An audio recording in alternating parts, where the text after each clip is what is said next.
नमस्कार दोस्तों, मैं आपका गाइड ओजांक और आज मैं डिस्कशन करने जा रहा हूँ आपके करंट अफेयर के सर के साथ क्या G20 के बारे में, कुछ नए एस्पेक्ट्स, कुछ नए डायमेंशन और हम जानेंगे कि आखिर भारत के लिए क्यों इतना इंपॉर्टेंट है। और अगर सीरीज पसंद आए तो वीडियो को लाइक जरूर करिएगा और डिमांड करते रहिएगा कि ऐसे ही टॉपिक पे हम नए नए डिस्कशन करते रहे। तो अब देर किस बात की और शुरुआत करते हैं G20 के बारे में।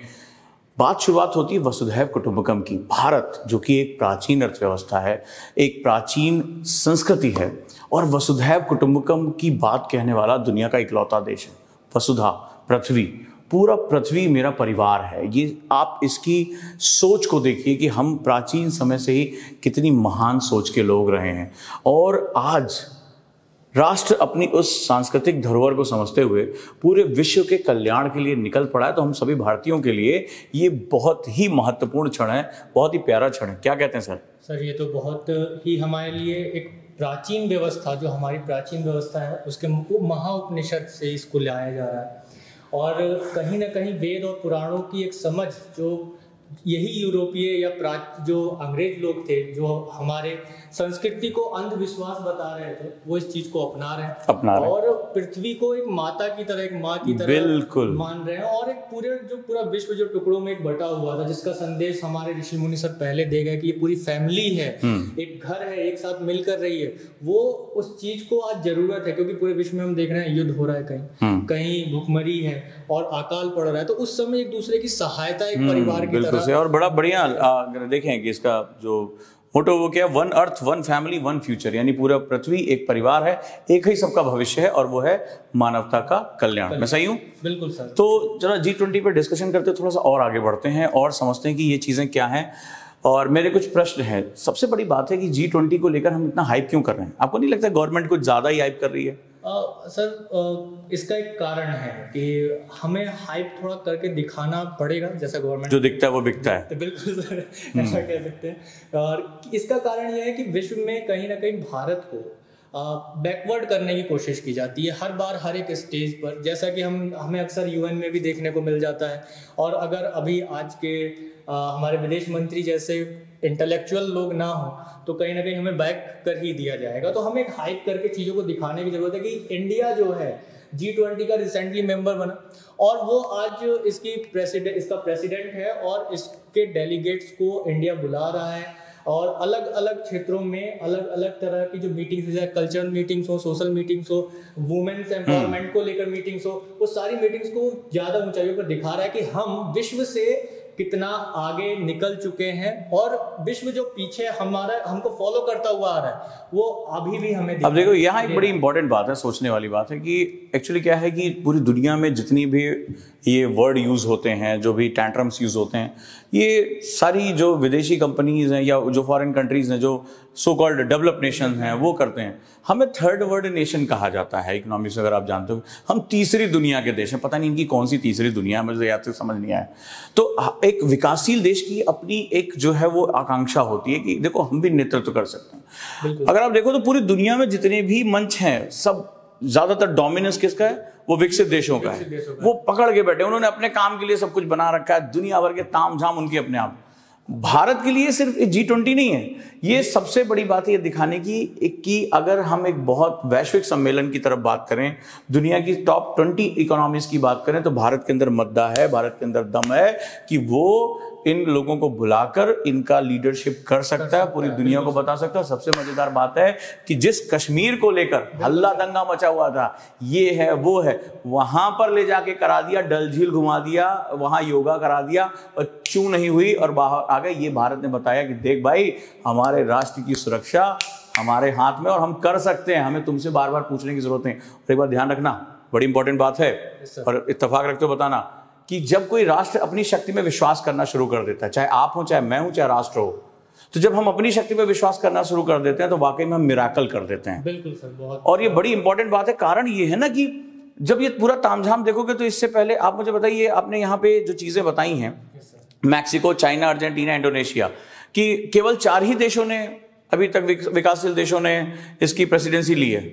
इस तरीके की प्रेसिडेंसी अगर मुख्य रूप से देखा जाए कि वो देश जो जिनको पिछड़ा कहा जा रहा है, उनमें से अगर ये देश पहले निकल कर आ रहे हैं ऐसे जिन्होंने इनकी प्रेसिडेंसी को लिया, और इंडिया इनमें सबसे यूनिक निकल कर आ रहा है अपने आप, क्योंकि इसने इसकी थीम को ही इतना यूनिक बनाया और इसके साथ साथ पूरे विश्व को एक सूची में एक साथ जोड़ने की। और दूसरी बात सर, जैसे आपने कश्मीर का मुद्दा उठाया, तो कश्मीर के मुद्दे में मुझे एक बात याद आती है। मैं अक्सर अपने करंट अफेयर के जो वीडियो डालता हूँ उसमें एक टर्म यूज करता हूँ, आप थोड़ा इस्तेफाक रख लीजिएगा, कि मैं चाइना और पाकिस्तान को चाचा भतीजा कहकर डिनोट करता हूँ। ये जो चाचा भतीजा हैं, इनके ऊपर एक बहुत बड़ा एक प्रेशर पड़ा कि जब हमने कश्मीर में ये पूरा मुद्दा उठाया, और इसका एक रीजन हमें अब भी दिखाई देता है कि जब हम कश्मीर में जाकर ये चीजें कर रहे हैं तो पूरे विश्व ने ये एडॉप्ट किया कि हाँ, इंडिया जो है एक एनर्जी के साथ, एक नई ऊर्जा के साथ उस जगह पर भी अपना काम कर सकता है जहां पर ये जो लोग हैं जो उनका विरोध कर रहे हैं वो सब फालतू की बात है। पूरे डेलीगेशन को लाके पूरी दुनिया को दिखा दिया, पर सचमुच ये बाजी पलट गई। लेकिन एक बड़ी इंपॉर्टेंट बात है कि विकासशील देशों को ज्यादा प्रेसिडेंसी मिलनी चाहिए। रीजन क्या है, जरा ध्यान से देखो कि ये जो देश है, भारत की बात करें, चाइना की बात करें, तो दुनिया का हर 5वां 6ठा इंसान हम ही है भाई। पूरी दुनिया की सबसे बड़ी आबादी इंडोनेशिया, इंडिया, चाइना, ब्राजील, ये हमारे पास बड़ी है। और दुनिया की सबसे बड़ी जब आबादी है, दुनिया की सबसे बड़ी समस्याएं भी तो हैं। ये गरीबी, भुखमरी, अशिक्षा, मातृत्व का स्वास्थ्य, बच्चे का स्वास्थ्य, जो पर कैपिटा एनर्जी अवेलेबिलिटी, ये सब कुछ भी समस्या हमारी है। और तुम जो है छुटकी से देश हो, तुमने केवल इकोनॉमी पे कब्जा की लिया आपने हिस्टोरिकल कॉलोनाइजेशन की वजह से। तुम हमारी समस्याओं के बारे में बात करोगे, तुम्हें न गरीबी देखनी है, न तुम्हारे यहाँ गंदगी है, न तुम्हारे यहाँ कोई ऐसी समस्या है। हम सब झेल रहे हैं, टेररिज्म हम झेल रहे हैं। तो भाई हमें ज्यादा हक मिलना चाहिए अपनी बात कहने का। और सर यहाँ पे वो एक बात मुझे याद आती है जयशंकर जी की, जब यूरोप में कोई भी छोटी प्रॉब्लम होती है तो पूरे विश्व को, Germany's problem is the world's problem, but our world's problem is not the Europe's problem. बड़ी प्यारी बात कही है, नो डाउट, वो तो बड़ी जबरदस्त बात है। और यस जयशंकर साहब जैसे विदेश मंत्री मिलना भारत के लिए बड़े सौभाग्य की बात है। चलिए हम आगे बढ़ते हैं आपके सफर में, और ये समझते हैं कि द ग्रुप ऑफ ये G20 है क्या, हमारी ऑडियंस को ये बताइए आप। सर G20 मेनली जो एक ग्रुप बना, इसके पीछे का एक कारण जो रहा वो यही रहा कि हम विश्व के उन देशों को चुने जो विकास करना चाह रहे हैं लेकिन विकास के दौर में पीछे हट गए। उनको एक जगह लाया जाए, एक मंच पर लाया जाए, उनकी जो एक प्रॉब्लम्स हैं उन प्रॉब्लम्स को सॉर्ट आउट किया जाए एक साथ मिलकर। तो उसी यहाँ पर इसको फॉर्म किया गया 1999। अच्छा, किसने फॉर्म किया?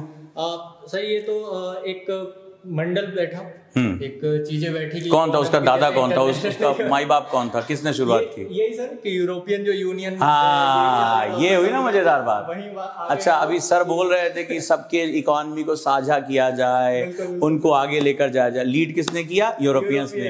कहाँ है लीड किया? आप जरा सुनो ध्यान से। अभी इससे पहले थोड़ी देर पहले बात हुई थी ना कि हमारे पास सबसे बड़ी आबादी है, हम प्रोडक्शन कर नहीं पाते। अच्छा, बात हो गलत तो मुझे बताइएगा भाई, मेरा अपना पॉइंट ऑफ व्यू, मैं अपना पॉइंट ऑफ व्यू रखूंगा। तो भाई मुझे बताओ कि भाई गरीबी सबसे ज्यादा हमारे यहाँ उत्पादन नहीं है, आबादी सबसे ज्यादा हमारे यहाँ, हम सबसे ज्यादा करेंगे डिमांड। इनके पास आबादी कम हो रही, इनकी आबादी हो रही बूढ़ी, तो इनके यहाँ कंजप्शन हो नहीं सकता, तो इन्हें चाहिए मार्केट। तो बढ़िया दिमाग लगाया कि चलो भाई, सबको बोलते आओ हम लोग एक जो है एक ग्रुप बनाते हैं, हम एक दूसरे की सहायता करते हैं। सहायता वायता बाद में, पहले इनको चाहिए था हमारा मार्केट।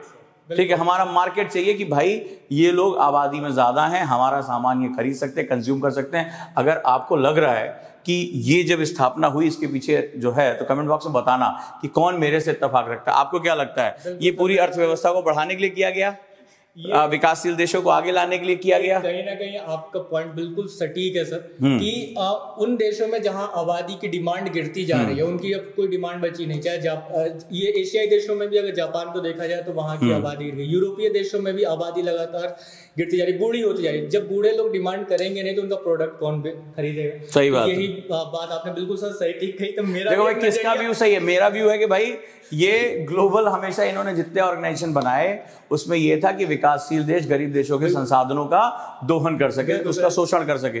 सर कहते हैं कि भाई इससे जो है एक साझा मंच बनाया जाएगा जिससे जो है सारी अर्थव्यवस्थाएं आगे बढ़ेंगी। तो हम दोनों में से त्रिभुवन सर का व्यू आपको ज्यादा सही लगा या मेरा व्यू ज्यादा अच्छा लगा, मुझे बताइएगा। लेकिन सर अगर यहाँ पर ये विकासशील देश अगर लीड करने में इंडिया आएगा लीड करने में, तो कहीं ना कहीं सर आज तक केवल 4 बार लीड करने का मौका मिला विकासशील देशों को। सर लेकिन अब जैसे एक ऊर्जा एक यूनाइटेड नेशन की स्थापना में हम शामिल थे, आज तक सिक्योरिटी काउंसिल की परमानेंट सीट नहीं दी। आज तक भी जैसे ही आते लॉलीपॉप थमा देते, अस्थायी सीट दे देते, मतलब ये लो बेटा अभी 2 साल और वेट करो। तो ये जितने भी मंच बने हैं, मतलब आप सोचो कि अब जाकर बग्गा साहब वर्ल्ड बैंक के अध्यक्ष बने हैं, इससे पहले कोई भी गैर यूरोपियन कभी भी वर्ल्ड बैंक का, मतलब इन्हें सारी इकोनॉमी आती है, यही पूरी दुनिया के माई बाप हैं। हम तो पता नहीं कौन है, जो हम सिलिकॉन वैली हम चलाते हैं, मेडिकल सिस्टम हम चलाते हैं, ठीक है, सारे जो कंपनियों के सीईओ हम बैठे हैं, लेकिन हम वैश्विक संस्थाएं चलाने के योग्य नहीं है। इनकी ऐसी सोच है। तो जिससे इत्तेफाक रखते हो बता देना। चलिए भाई आगे चलते हैं और समझते हैं कि बेसिकली अभी जो ये प्रेसिडेंसी इंडिया कर रहा है उससे क्या हमें जो है वो चीजें जानने को मिलेंगी। सर यही है कि विश्व लेवल पर सबसे पहली बात, जैसे कि अभी तक हमने अपना डिस्कशन किया इसमें, कि विकासशील देशों को सबसे आगे आने का एक मौका, क्योंकि इंडिया एक फेस बन चुका है खासतौर पर डेवलपिंग कंट्री का, कि अगर इंडिया कहीं आगे बढ़ता है तो उसके पीछे बहुत सारी कंट्रीज ऐसी जिनको कभी मौका नहीं मिला, स्थान नहीं दिया गया विश्व स्तर पर, चाहे वो आर्थिक मंच रहा हो, सामाजिक मंच रहा हो, अन्य कोई मंच रहा हो, उनको एक मौका मिलेगा, एक आगे बढ़ने का एक रास्ता खुलेगा। तो मैं इस नजरिए से इसको G20 को देखता हूँ। सबसे बड़ी बात है हमारी ग्लोबल ब्रांडिंग हो रही है, लोग चर्चा में आ रहे हैं, कहते हैं जो चर्चा में लोग उसी पर ध्यान देते हैं, तो हम भी उसी हिसाब से काम करें कि हम अपनी ग्लोबल ब्रांडिंग को डेवलप कर सकते हैं। कुछ और नजरिया आपका ऐसा है जो आप बता सकते हैं इस पे?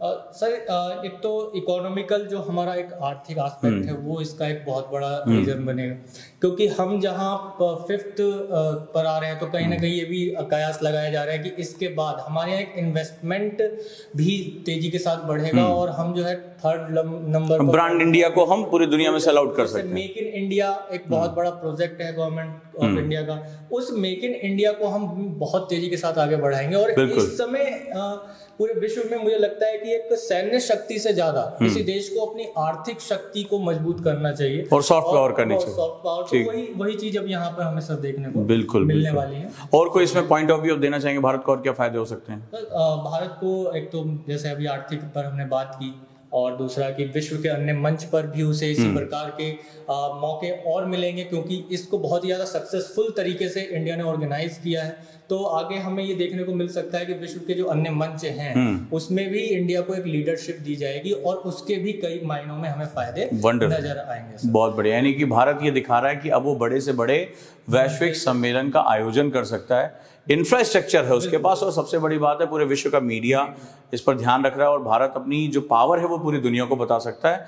और लोगों का ध्यान भी जाना शुरू हुआ है कि ये वसुधैव कुटुंबकम की अवधारणा क्या है। पूरी दुनिया को लगता था कि डेमोक्रेसी, ह्यूमैनिटेरियन वैल्यूज और ये सारी चीज़ों का जो माई बाप है यूरोप है, ठीक है। अब हमने बताया कि जब तुम छोटे से थे, जब तुम्हारे पास ढंग से पहनने कपड़े नहीं थे, तभी हमने ये सिद्धांत बना के रख लिए थे, ठीक है। और हम अप्लाई किया करते थे, हम कहते थे कि सर्वे भवन्तु सुखिनः सर्वे सन्तु निरामयाः, यानी हम सभी के सुखी और निरोगी होने की कामना किया करते थे। चलिए, लग रहा है कि कुछ अच्छा, अरे बाप रे ये क्या आ गया, आप कोई बैच वैच भी लेकर आ रहे हैं? ये सर ये आधारशिला बैच, हाँ, नाम भी बड़ा सोच कर निकाला है, आधारशिला। कि मतलब एग्जाम में क्या होता है कि बच्चे बैठ तो जाते हैं लेकिन वो ये सोचते हैं कि करंट अफेयर्स हम पढ़ के गए, क्यों? क्योंकि वो देख लेते हैं इधर उधर की वीडियो, एक्सप्लेनेशन देख लिया हमने, एनालिसिस देख लिया, लेकिन उनसे क्वेश्चन कैसे बनेंगे ये उनको पता है, उनका आधार ही नहीं बन पाता है प्रश्न बनेंगे कैसे। बिल्कुल। तो यहाँ मैंने आधारशिला नाम ही इसको दिया कि करंट अफेयर्स। और ऐसा क्या इसमें पढ़ाएंगे आप करंट अफेयर्स में? ऐसा नहीं कि बस टॉपिक को पढ़ा दिया, एनालाइज कर दिया, तो ये तो सबकी तरह मैंने भी कर दिया। मैं कुछ यूनिक क्या दे रहा हूँ, मैं कुछ यूनिक ये दे रहा हूँ सर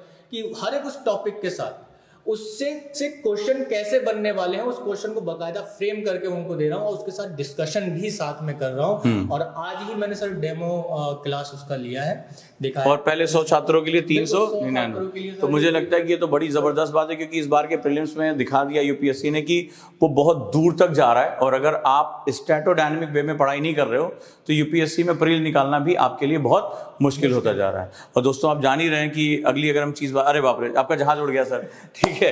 तो गुरुकुल में आप सभी का बहुत बहुत स्वागत है। और आपकी क्लासरूम, हमारी गुरुकुल की क्लासरूम कैसी लग रही है, कमेंट बॉक्स में बताना कि गुरुकुल की क्लासरूम कैसी लग रही है। और ये एक जो इनोवेशन हमने किया है यहाँ, इसमें जो है आप लोग कमेंट कीजिए अच्छे से। क्यों? क्योंकि ये जो आप क्लासरूम देख रहे हैं ना, इसकी एक एक चीज जो है हमारे उजांग सर ने अपने हाथों से सजाई। इसमें इनका जो एक मेहनत लगी है उसमें हम लोगों को साइड में रखा है इन्होंने, कहा है कि आप लोग जो है अपना काम कीजिए, आप लोग अपने रिलैक्स फॉर्म में रहिए, जो करूंगा मैं करूंगा। सर की जो मेहनत इसमें लगी है वो आपको यहाँ पे देखने को मिल रही है, और यहाँ पर जरूर आइए, और जब आप आएंगे तब आप देखेंगे कि यहाँ जो गुरुकुल का एक फॉर्म, गुरुकुल भी सर ने जो सोचा है, वो जो शब्द है वो ये नहीं कि आज के नए दौर की कहानी है, ये भारत के प्राचीन उस शिक्षा पद्धति की कहानी है जिसने भारत को विश्व गुरु बनाया। भारत को विश्व, दुनिया भर के लोग जहां हमारे यहाँ पढ़ने आते थे, आज वो समय आ गया है कि हमारी शिक्षा पद्धति से वो गुरुकुल पद्धति गायब हो गई।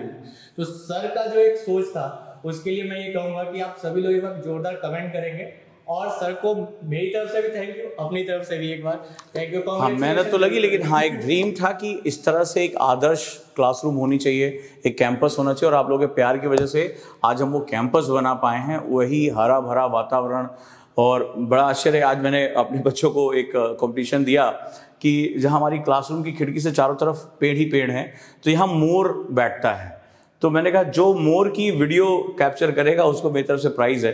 तो ये भी बड़ा मजेदार है क्योंकि आप एक कल्पना करिए कि आईएएस की क्लास में बैठे हैं और आपकी खिड़की के आसपास मोर बैठा है, चिड़ियों की आवाज, एकदम गुरुकुल की तरह जो है आह्लादित करने वाला वातावरण आप सभी का स्वागत कर रहा है। बिल्कुल ग्रीन, बरगद के पेड़, ध्यान लगाने की जगह, सब कुछ यहाँ पर उपलब्ध है। और सर एक अनाउंसमेंट और कर दिया, स्कॉलरशिप टेस्ट। हाँ जी, स्कॉलरशिप टेस्ट गुरुकुल के लिए शुरू हो गया। कई लोगों ने कहा कि हमें फीस में डिस्काउंट चाहिए, 50,000 रुपए तक का फीस में डिस्काउंट है। संडे को होने जा रहा है, दिन में 1 बजे 6 अगस्त को।